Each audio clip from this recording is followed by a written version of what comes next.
Mesdames, Messieurs, avant de vous donner le résultat, je voudrais remercier les membres de la Haute Autorité des primaires citoyennes qui sont ici autour de moi pour leur travail et leur implication au service de ces primaires. Je souhaite également remercier les référents départementaux de la Haute Autorité qui se sont déployés aujourd'hui sur l'ensemble du territoire national, y compris évidemment les Outre-mer, pour contrôler la sincérité du scrutin.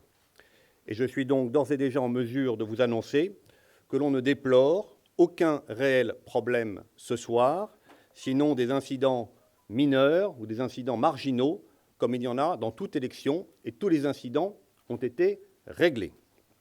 Je tiens aussi à remercier et à féliciter le Parti socialiste et le Comité national d'organisation des primaires et son président, Christophe Borgel, l'ensemble des permanents du Parti socialiste, sous la direction de Frédéric Bonneau, les fédérations socialistes et tous les volontaires, grâce auxquels ce premier tour a pu se dérouler dans d'excellentes conditions.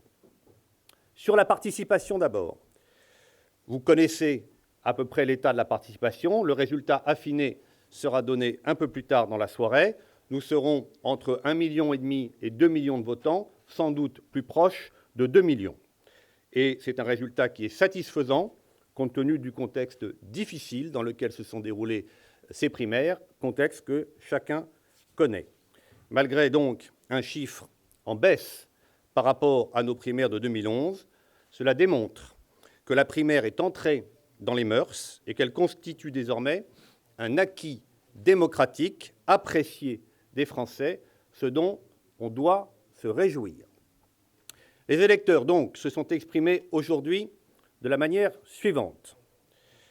Sur 3090 bureaux de vote dépouillés et qui ne sont pas encore tous validés, soit plus du tiers des bureaux de vote en place, qui sont les bureaux, certes, où les votants sont les moins nombreux, mais en intégrant les bureaux, l'ensemble des suffrages des Français d'outre-mer et des Français de l'étranger qui ont voté soit hier, soit par voie électronique.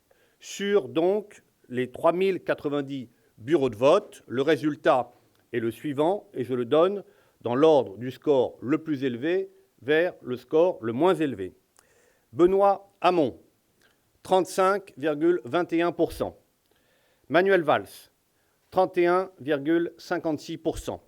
Arnaud Montebourg, 18,70%. Vincent Peillon, 6,48%. François de Rugy, 3,49%. Sylvia Pinel, 2,1%. Jean-Luc Benamias, 1,6%. Je donne également les votes blancs, 0,75%, et les votes nuls, 0,67%.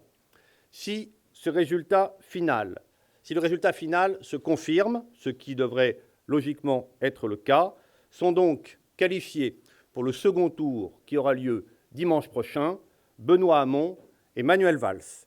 Les résultats seront rafraîchis toutes les 15 minutes sur l'écran qui se trouve ici à ma droite. Je vous remercie.